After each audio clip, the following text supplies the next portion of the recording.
What's up, folks? It's your man Jay, and it's time to give you a follow-up video on the ZTE Blade 10. Now, this phone right here, I think ZTE is really focusing on the cameras, and so that's where I want to start. There's a lot to like about this phone, but the cameras is what I want to show you, some of the quality pictures that you can actually get from this little phone. Now, before I get to the cameras, just remember $179. Just keep that number in mind. Unlocked, $179. There's also different variants of it. It's got the 10 Prime or something like that. It's going to be exclusive to Verizon or Visible. I'm sorry, Visible, which runs on Verizon's network. But $179. Cameras like this are really impressive. The photos that I take from this thing, especially the portrait photos, I really like how this phone gives some detail to the actual subject that you're focusing on, and then really gives a nice light blur to the background of the item. That is something that really impressed me with this particular device. Comparing it next to other phones, this phone did very, very well, and it's almost kind of embarrassing that, you know, some phones are 5, 6, 7 times the cost, and they don't have as good of a portrait photo. And if you always wonder why I focus on portrait photos is one of my favorites. If you don't really like portrait photos, then obviously, you know, you're going to feel some type of way about it. But even regular still shots, even regular still shots with this thing are absolutely great, man. I mean, you just can't go wrong with these cameras for that price range. I'm impressed. Actually, more surprised, I guess I should say. I really didn't expect it. Hyping the phone up the way ZTE is doing, and having first dibs at it, it's actually really impressive, man. I gotta admit, when you're using it, I'm using it with Visible, by the way.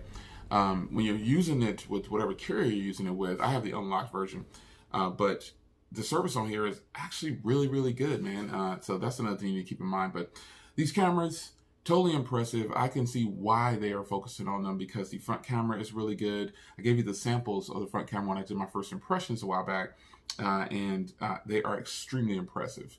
Detail to me is great. The color accuracy is spot on. And so, again, that $179 price tag starts to weigh in your mind. Wow. So let's talk about battery. 3,200 milliamp hour battery inside this thing. You're going to get good battery life because it's not pushing a really high resolution display. It's 1080p, but you got that MediaTek processor. Now, I want to talk about processing power after this, but the battery life, spot on. It's spot on. I don't know why I just did that, but it's spot on. They are accurate in their representation of what they're telling you you're going to get. 2 days battery is totally possible on this thing.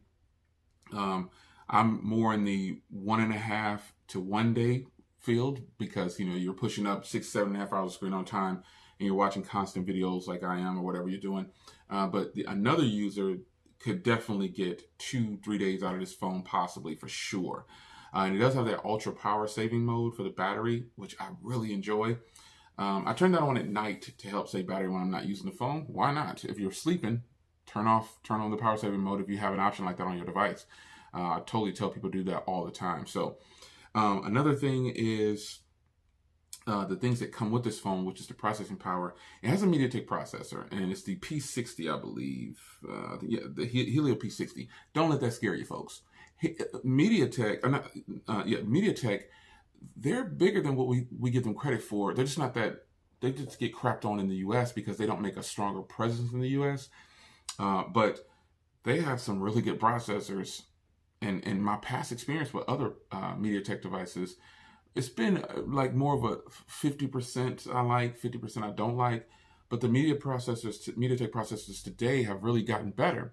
And the Helio brand or processors that MediaTek pushes out, actually pretty solid. If you focus on benchmarks and specs and all that kind of stuff all the time with processors, you're going to miss out on some really great devices, especially if you like to collect devices and you're really into technology with phones. This phone right here has 3 gigs of RAM, and some people are saying, oh my gosh, I wish it had 4 gigs of RAM. Come on, folks, really?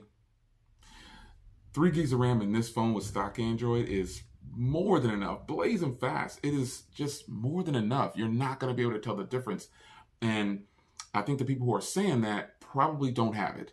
which happens a lot in the tech world. I'm guilty of that too. I've made statements on phones that I didn't have, but eventually I got them and enjoyed it or didn't enjoy it.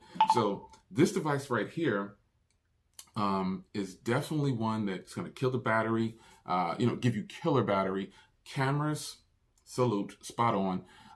The processing power, let's talk about something else. Speaking of processing, NFC.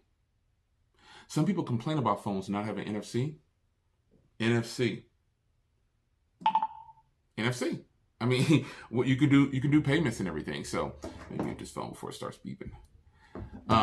Mobile payments, $179. Keep that in mind. Unlocked. Go where you want to go. Verizon, T-Mobile, AT&T, Cricket, Metro. I don't know. Go where you want to go. This phone can do it, and it can give you mobile payments. So it also has DTS sound as well. And it does have a single bottom firing speaker, but I got to give credit where credit is due. It's really good. This big 6.3-inch display, I think in the unboxing video or first impressions I said 6.4, but it's 6.3. My apologies if I did say that. I think I did. But you have the same design pretty much as their higher-end Axon 10 Pro. Same looking phone. The front, that is, looks about the same.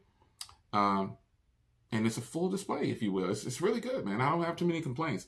The sticklers will come along, and the people who are complaining about the phone based on the way it looks will say, oh my God, that bottom chin is horrible. Okay. You'll get over it. $179, and I know that this phone can shine on some phones that cost a heck of a lot more. Let's be honest, we know that it can. So I want to give you a follow-up video after using this phone for a little bit of time.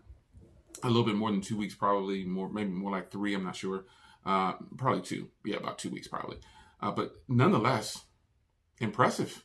I'm probably more shocked, like I said, if anything, that this phone actually did that. So I didn't doubt it. I just had felt some type of way about it, and I had to actually physically use it, which is why you only saw one video on it. But the dual cameras, the fingerprint reader, it's got facial recognition as well if you want to set that up. I'm just rocking with the fingerprint reader. But nonetheless, this is a powerful device, man. For $179, you're getting a whole bunch based on today's market, which is now everybody does this.